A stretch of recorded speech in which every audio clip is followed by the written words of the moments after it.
Greetings, YouTube land. It's your buddy Chop It On coming at you with another episode of Chop Talk brought to you by the one, the only DFSArmy.com, where we give you the content, tools, and coaching to make you a better player every single week when we're talking about NFL, daily with NBA, daily with MLB, daily with some of the other sports that well, not daily with college football and hockey and all their own more weekly sports as well. But you see where I'm going? You see where I'm getting at? We popped a $50,000 winner in NASCAR last week. We put a couple of people in the qualifier. We've got baseball still winning at a high rate, and we've got football coming on board. We've already popped the $200,000 winner. Guy, it was his first week. I think he signed up Sunday morning. Read some of the articles, put together a lineup on a little bit of his own thoughts. Bam! Second in the Sunday million, half a point away from the full enchilada. I'm telling you, the tools are great. The coaching makes a difference. Ask a couple of questions. Get some explanations of how to use these tools. That's what this video is for. Showing you how to use our research station a little bit. You can spend the hours and hours and hours and dig into it deeper yourself. But to do that, you need to be a VIP. You need to jump down into the comments section, click the link, DFSArmy.com. Use coupon code CHOP, C-H-O-P, 10% off. You just have to do it, man. If you want to light the world on fire like our Army hats are on the leaderboards, you just got to be a part of it. The coaching in the Slack channels is what separates us from anybody else, though. That's where we spend the time. That's where we dig in. It's where we answer your questions. It's where we provide you the knowledge about these tools and about game theory and things like that that we're going to walk through today. So let's dive in because we don't want to take terribly too much time today. We're going to go through the slate and go through box checkers really, really quick. Throw the playables at you. Maybe talk a little bit about some pivots off of those. But we'll start off with the slate. And what I'm going to do is tell you, generally green is good, red is bad. Stay away from the oranges and the reds. Focus on the greens and consider the yellows. Not on this side so much with the underdog side. I don't want to be considering 23-point totals on the road. It's not great. I will definitely consider 24 and 26 because that indicates these games are huge shootout type games. When I'm looking over here on the other side, though, I will be considering Kansas City, LA, Green Bay, Atlanta, New England, LA Rams tonight. Let me tell you a little bit about the Thursday fade. We talk about it all the time. It used to be a theory, now it's standard. Thursday fade. I mean, there's very seldom in a whole game slate Thursday through Monday. Very seldom is there a player or two in these games that go off so hard that you have to have that player to cash. Yeah, you may need it to win GPPs, but do you have to have it to cash? Usually not. So you can take the gamble on the game being a dud, being a short week. Guys just played on Sunday, only got 4 days to game plan, only got 4 days rest. Body's a little dinged up still. Bottom line is, these games are fluky. Sometimes they shoot out, sometimes they're complete duds.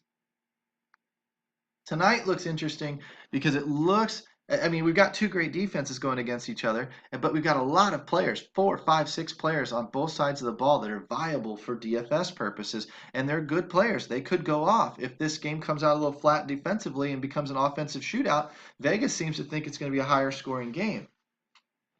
So you might want a piece or two of it. I would limit it to the best of the best. You know, your Adam Thielens, your Todd Gurley's, things like that. I would probably stay away from all the other stuff in case it has a little bit of a dud protector. But I definitely don't want to fade this Thursday game entirely. If I'm playing the Thursday through Monday slate, I probably only focus on this game, a little bit of this one for sure, and then these down here. So because I don't have them on the main slate Sunday, I get a widely different player pool than I would have if I played the main slate on Sunday versus the Thursday through Monday, because on Thursday through Monday, I'm going to be focused more on bookends, the Thursday and the Sunday night and Monday games. What happens in these games a lot of times is players forget. They load up on Thursday. I'm so excited. It's such a great game. I'm going to go for it. I want to watch with some rooting interest tonight, blah, blah, blah, blah, blah, blah, blah, blah. Who else is there? Well, New England's out there. Atlanta's out there. All right. Got some New Orleans. Yeah, the Chargers are in a good spot. They forget about these games down here. And when they forget about the Sunday night and Monday night games, you have the hammer play. You come from, you are the Cinderella story out of nowhere. Coming from behind, charging up the board late. Last week in the Thursday through Monday slate, I went 11-0 in my head-to-heads, swept everything, cashed 7th, 8th place in the 100-man league. Had a great week. However, nobody saw me coming. I had 16 quarters left to play going into the Monday night game because I had a lot of Pittsburgh. Juju, Antonio, Connor. Had them coming. And nobody else liked that, or at least they were too focused on the early game, which was Baltimore and Cincinnati, which did fine. And I was worried about A.J. Green, but he didn't garner enough of the ownership last week to really make me need him to cash. I blew everybody away just fine. And you can do the same thing by fading that Thursday game. It's like I tell people in softball, don't try to hit line drives because when you miss, you pop the ball up. Try to hit the ball on the ground because when you miss, you hit a line drive. Fly balls, rookies on Sunday Bush League beer drinking leagues can catch fly balls. Sometimes ground balls take bad hops. Sometimes they find holes. Sometimes the guy just kicks it and you're fast enough to beat it out. So 2 of your 3 options, ground ball, line drive, fly ball, 2 of your 3 options are good. Ground ball, line drive, good. Fly ball, bad. The Thursday game, 2 of your 3 options are good. You don't need it to cash most of the time anyway, and it could be a dud. Or it could shoot out. That'd be option 3. That'd be your fly ball. Option 3, bad. If you fade that game. Now you might take a piece or 2 of it this week. I've completely faded it last week. I will not be focused on dud games. Houston, Indianapolis, some small interest. Buffalo, Green Bay, more interested in the Green Bay side of things. Dallas, Detroit, probably won't touch it. Jacksonville Jets, probably won't touch it other than the Jacksonville defense. Look at this 15-point total. We need to be targeting that. This is the easiest way to box check your defenses. Just run right down here. Look for the low totals under a 20. Buffalo, Green Bay defense in play. Detroit, Dallas defense in play. Jets, Jacksonville defense in play. Don't worry about home teams, road teams. Worry about decent spreads. Worry about low implied totals because it's telling you that they're going to have to be playing catch up and they're going to have to throw it late. Philadelphia defense in play. Seattle defense in play. Chargers defense in play, especially the backup quarterback here. So those are your defenses. It's that simple. Pick the ones that are rushing the quarterback the most successfully. Turnovers are not predictive. Some teams tend to pick the ball off better than others. Fumbles are certainly a little bit more fluky. Some teams tend to force them a little more than others. But again, the ball's pointed on both ends. It bounces funny. It may bounce away from your guy. It may bounce to him. Who knows? But what you're after is a team that's generally going to be putting the ball in the air late in the game because that gives you more opportunity for turnovers. But you want a team that can just grip it and rip it from the defensive line and just rush the quarterback and get those sacks, which generate your floor. Force the hurried up throws into the air that are going to be mistakes that your guys can pick off. You try to force that scenario, and the biggest indicator to force that scenario isn't home or road. It isn't weather. It isn't even ineptitude on defense, other than the fact that it coincides very, very strongly with Vegas saying the team can't score points. They can't score points very often. They end up late in the game throwing the ball, and that feeds your defense. Your defense can sit back and just ball hawk. That's what you're after. And the teams doing it this week are the ones I just mentioned. And generally under 20 points are the teams you're looking for to do it. Their opponents. Those are the defenses you're focused on. Now, am I going to be looking for offensive players in Philly and Tennessee? Probably not. Seattle, Arizona? Definitely not. Oakland, Cleveland? Maybe. Chargers for sure, 10.5-point favorite over San Francisco. That 46-point total is a little misleading because it's a 29 over here. Chargers are a great play. Great play. Even on this 4-game slate, they're going to be chalky. They also get a little bit of New Orleans and New York Giants. That's going to be a fun 4-game slate this week. Pittsburgh in the late game. Kansas City, going into Denver. So let's go box check in a little bit since we see we're going to stick with the green. We're going to try to avoid the red. So with our quarterbacks, we want favored quarterbacks, preferably at home. I want them. I could go down here, go less than 0, and just weed it right out. But I'm not going to do that because I want to discuss a little bit of why the home team, the favored team, the implied team total is what leads to safety and leads to historically performing quarterbacks. And that's what we're after. Okay, we're not after the crazy speculative play. Save that for your GPPs. I'm talking about your core plays. And if you've ever built GPP lineups, especially smaller entry, 1,000, 2,000 person GPP lineups, what you're looking for is very, very simple. I want a big, giant, safe core that's going to get me close. It's going to get me up there in the top half, top third, maybe min cashing on its own. I want those guys to have ceiling to push me into the cash. And then from there, if it's 4, 5, 6 guys, I want 1, 2, maybe 3 guys that are a little bit off the beaten path, that are in smash spots, and I need them to come through. If they all come through and my core does what it's supposed to do, I'm in position to win a GPP. I don't have to get super crazy and say, well, I haven't used Andrew Luck. He sucked all year, but he could have a good game. David Johnson has sucked all year, but he could have a good game. So I'm going to run Andrew Luck and David Johnson.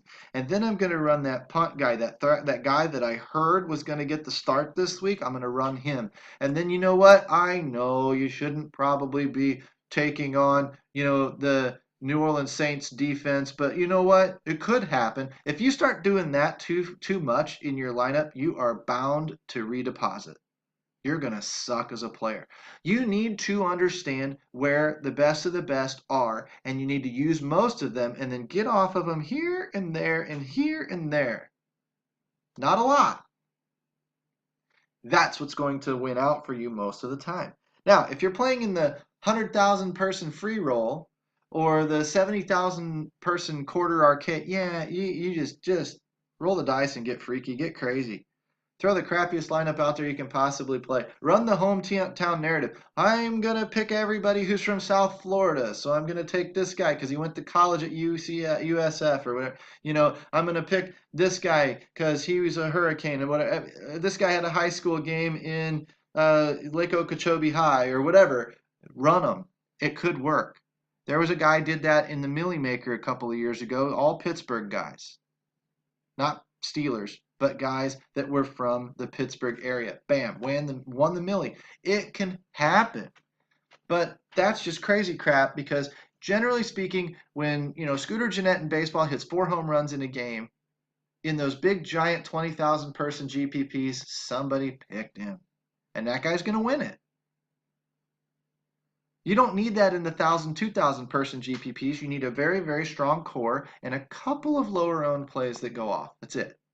So, Deshaun Watson would be one of your lower owned plays in your GPPs. He's not a cash safe guy. He's not home. I don't even know if he's favored. Technically, he's not. He's the dog. Okay? So, and he hasn't shown really well this year. He hasn't shown like a Patrick Mahomes. He hasn't shown like a Drew Brees. Now, he's not as expensive as them. I get that. But I'll show you who I'm going for down here a little bit lower for home, safe, floor, whatever. Aaron Rodgers, home, safe, floor, facing Buffalo, probably. I'd worry a little bit about Buffalo's pass rush this last week or so. They started letting a different guy call the plays. They got more aggressive. They took away the outside. They started forcing stuff underneath. They want to play the whole beat us after the catch. We'll force you to a five-yard A-dot, and then you're going to beat us from there. Well, can Randall Cobb do that? I don't know. He should see increased work. They're going to try and take away Adams, try and take away Allison. That's going to hurt the production, the ceiling of an Aaron Rodgers a little bit, but he should have a safe floor. If you've been waiting to play Aaron Rodgers, this could be an okay week to do it. Now, being that he doesn't have floor and ceiling, I'm probably souring on him even though I just wrote him up yesterday because the more I research, the more I dig, the more things change, the more things evolve. Drew Brees, still a good play. I know he's on the road, so it leads to a little bit of the GPP type stuff, but we still don't have Ingram. We know he's using Kamara in the passing game. We know he's got Michael Thomas. We know that's what all of his production is coming from. Occasionally he'll toss one down to Ted Ginn. We know that's what's going to happen. We're not too terribly intimidated by the New York Giants defense. I would say Drew Brees is a borderline cash safe play. He's on the road. I'll probably look for somebody at home, but I won't be afraid to use Drew Brees at home or on the road. Patrick Mahomes, question marks going into Denver. He went into LA and smashed. He went into Pittsburgh and smashed. So guy could probably do it. But at $8,900, I don't want to make a mistake with $9,000 if I can find something for cheaper. Tom Brady, where's the production coming from? Gronk has fallen off a little bit. Are we really relying on James White? Where's Chris Hogan? Josh Gordon doesn't know the playbook yet. Probably still stoned. I'm trying to figure out what the hell Brady's going to do. He loves to spread the ball out, but if he doesn't have guys producing, it's going to hurt his own numbers. So I don't think he's going to test his ceiling this week either. I think he's going up against a 3-0 defensive team in Miami. And I think that if Touchdown Tom doesn't get it done this week, I think the division's over. I really kind of do. I don't think it's a complete changing of the guard. I think New England will always be there. I think New England will come back late in the season. But I don't think they're going to be in the hunt for the division. I think they'll be in the hunt for a wild card. Now, if New England wins this game, then all of a sudden I'm going to have a lot of questions about Miami. That said, Phillip Rivers is probably my pivot off of all of these guys. These $8,000 guys are probably coming right down here to Phillip Rivers. San Francisco shouldn't put up much of a fight, shouldn't be able to score with them. We should be leaning on Gordon. So I probably run Phillip Rivers and Gordon. The 10.5-point favorite, along with the 29-point total, tells me about 4 touchdowns are going to happen. Gordon's not going to get them all. Brady or Rivers is going to throw for a couple. Probably looking for more of a 250 and 2 type line on modest passing attempts, but a lot of those are going to go to Gordon, and Gordon should be grinding out the clock late. So I like the tag team of those two in a cash game scenario to really boost my floor. If for some reason San Francisco competes and it becomes a shootout, Phillip Rivers has been one of the most efficient quarterbacks this year so far. He's been fine. He can do it. He can keep up. But if it doesn't go that way, Melvin Gordon's going to be getting a lot of the work late. And the beauty is, as a bridge between that gap, Melvin Gordon's used heavily in the passing game. So if Drew Brees has an okay day, Melvin Gordon's probably got a share of that, and vice versa. So they kind of use each other to buoy each other's floor. I've got multiple ways to get into that high-scoring game, that high-scoring offense indicated by Vegas, and I've got a phenomenal way to attack it from a game script proof way where they can still both hit value because they're expensive-ish, but they're not horribly expensive. Phillip Rivers isn't an $8,000 quarterback. That's what makes the play viable for me. Matt Ryan is also an alternative. This Cincinnati total keeps coming up. Matt Ryan's another 29 points in a potential shootout. We're not intimidated by Cincinnati. I mean, they're a solid defense, but they're nothing to be really, really panicked about. And Matt Ryan's posted a couple of good weeks out of his 3. He's been efficient as well. His efficiency numbers specifically I wrote up are, like 8th in QBR and 5th in yards per attempt. That's great. Top 10 in both categories. Top 10 in QBR, you're an efficient quarterback right now. I want to keep using that, especially at home in a dome. Those are probably my 2 options. GPP pick, Andy Dalton, not bad.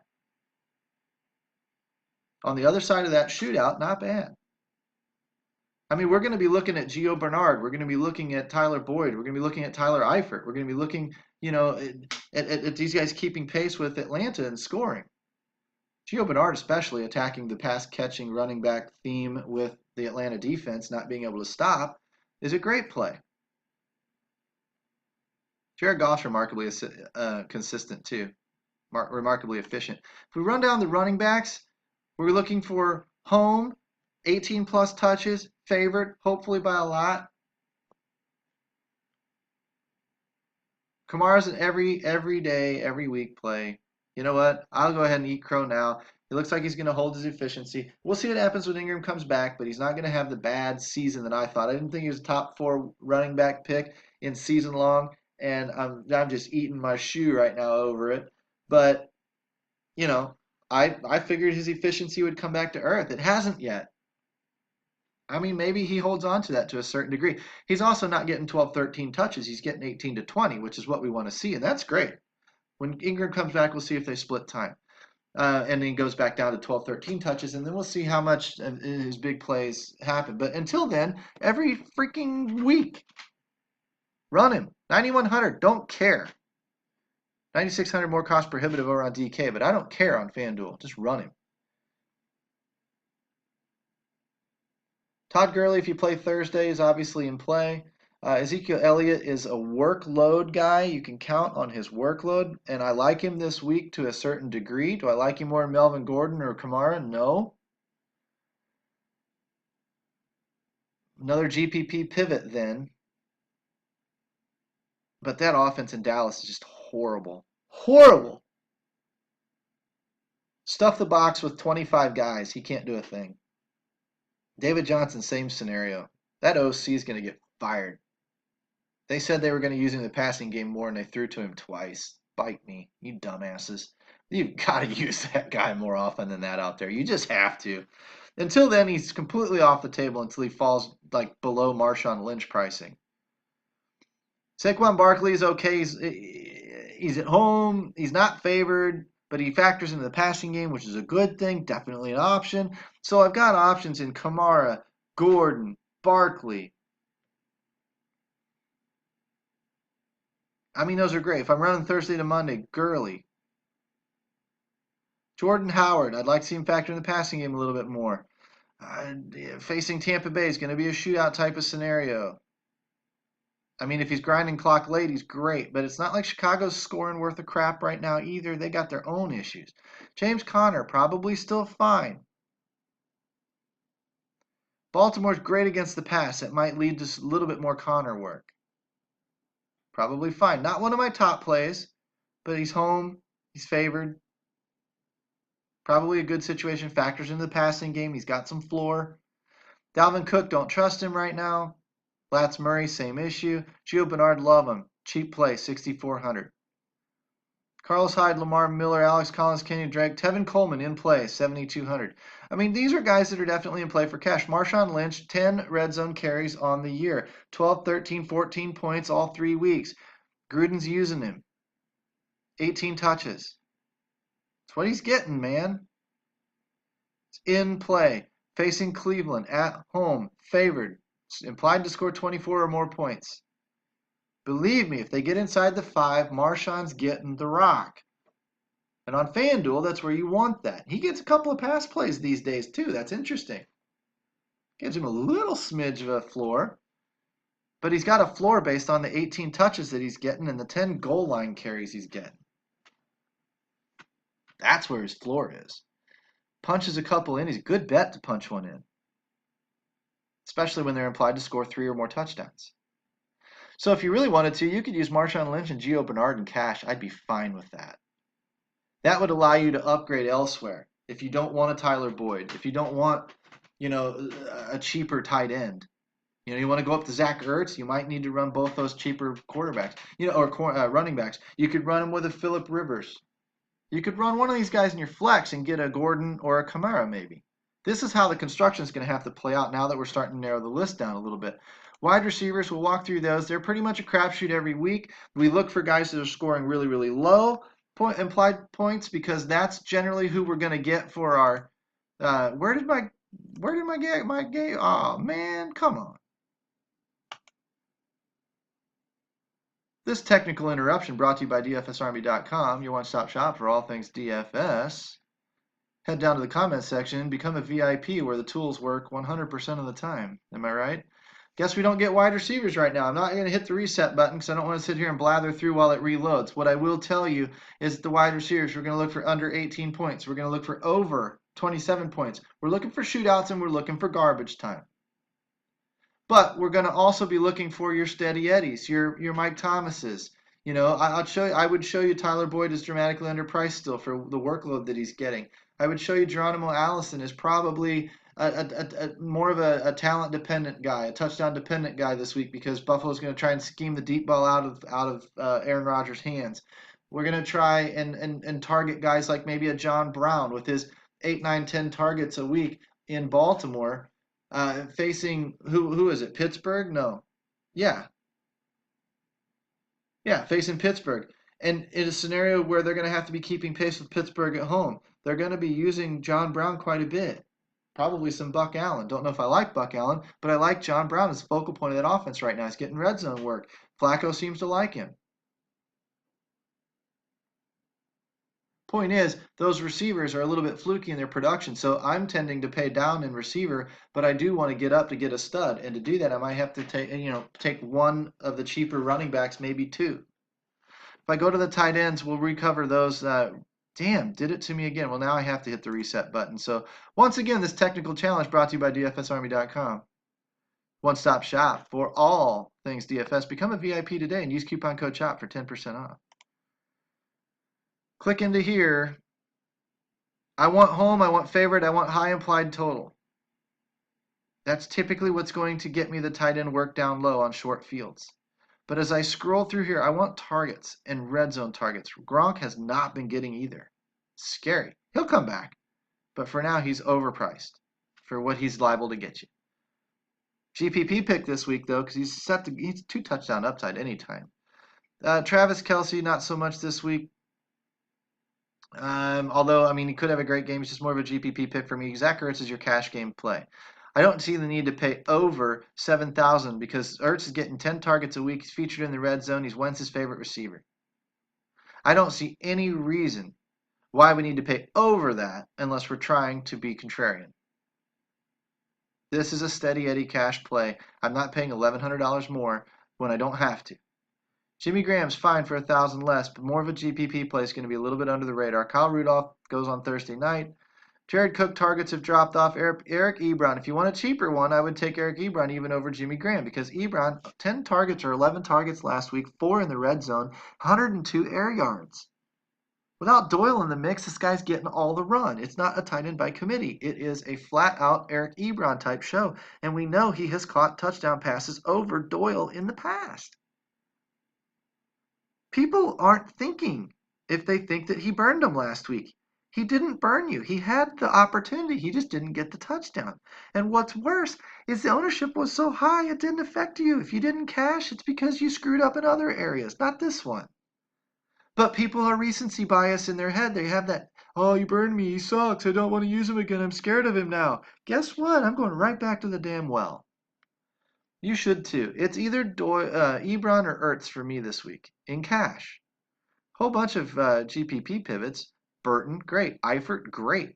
You want to run Dalton, Eifert, and then run it back with Julio Jones? Man, awesome. More power to you. GPP winner, possibly. Julio can have, 200 some odd yards and a touchdown or two, and Eifert can have 2 touchdowns on his own, while Dalton throws 1 to AJ Green and has 3 for himself. Or 1 to Gio Bernard. Dalton, Gio, Eifert, Julio. Good Lord. Get off of the Ridley while everybody pivots off of his 3 touchdown game last week. Go back to Julio. If you run Dalton, Eifert, Gio, you can afford Julio.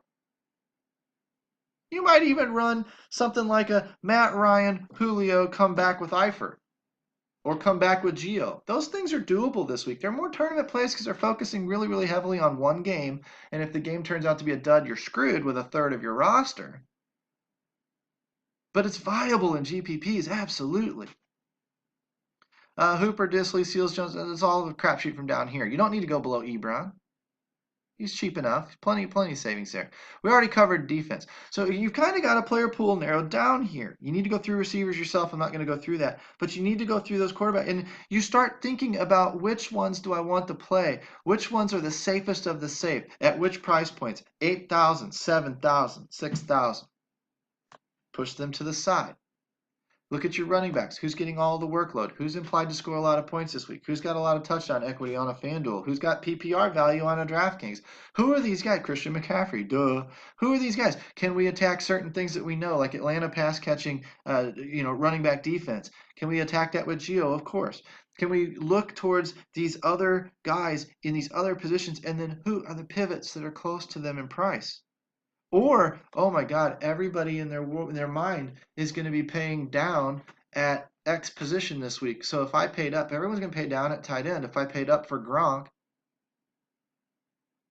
for GPPs, that would force me then to pay down at wide receiver where everybody's going to be paying up, or pay down at quarterback where everybody's going to be paying. Now I'm completely off of their construction. I'm still using the main core because if I paid down at quarterback, to save for Gronk, Gronk's my pivot. My GPP play, I'd use Tyler Boyd. I'd use Gio Bernard. I'd use Kenny Golladay. I'd use Juju Schuster. I'd use, guys like maybe a Marshawn Lynch, who won't be that chalky this week, I don't think. But I might be able to use some of those guys. Phillip Rivers. My core is still very, very solid with workload, with touches, with targets, with red zone work, with efficiency. That core is still there. These teams are in good spots. They're at home. They're favored. They're implied to score a lot of points. Vegas supports it. The workload supports it. The matchup even supports it in a lot of cases. That's why we pick these guys as our core. Gronk is not in that player pool this week. He's a GPP play. So I would take him, and I would take Marvin Jones Jr. as a pivot off of Kenny Golladay. As a GPP play, I would fade Calvin Ridley, and I'd go back to Julio Jones. These are guys that get me off the herd a smidge.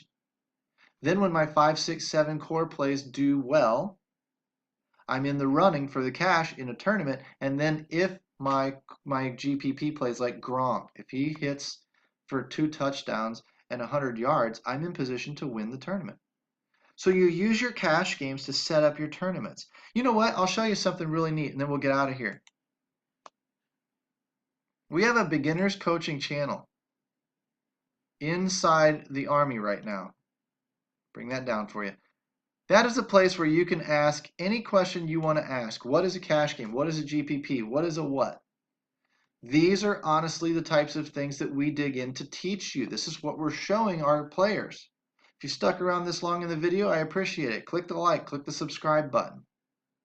But become a VIP. Use DFSArmy.com and the code CHOP, C-H-O-P. Get in here. Jump into the beginner's coaching channel. Jump into my coaching channel. Jump into the NFL rooms. You know, down in here. Use the knowledge that the rest of us are so freely giving you. That's what the DFS Army was built on. That's what the DFS Army will always be. We are here to give you the content, the tools, and the coaching to make you a better player. There's no time like now to get started. We're only 4 weeks into the season. The numbers are just now starting to normalize. They're just now starting to get good. I had 2 out of 3 great weeks so far this year where I've more than doubled my money. I had 1 week where I was down about 20%. I'm up, well over 100% right now on the NFL season. I can teach you to do the same thing, but you got to be a VIP to do it, to really spend the one-on-one time. Get in here. Let's get going. It's week 4. Charge on. I'll see you at the top of the leaderboards. Take care, guys. We'll see you next week.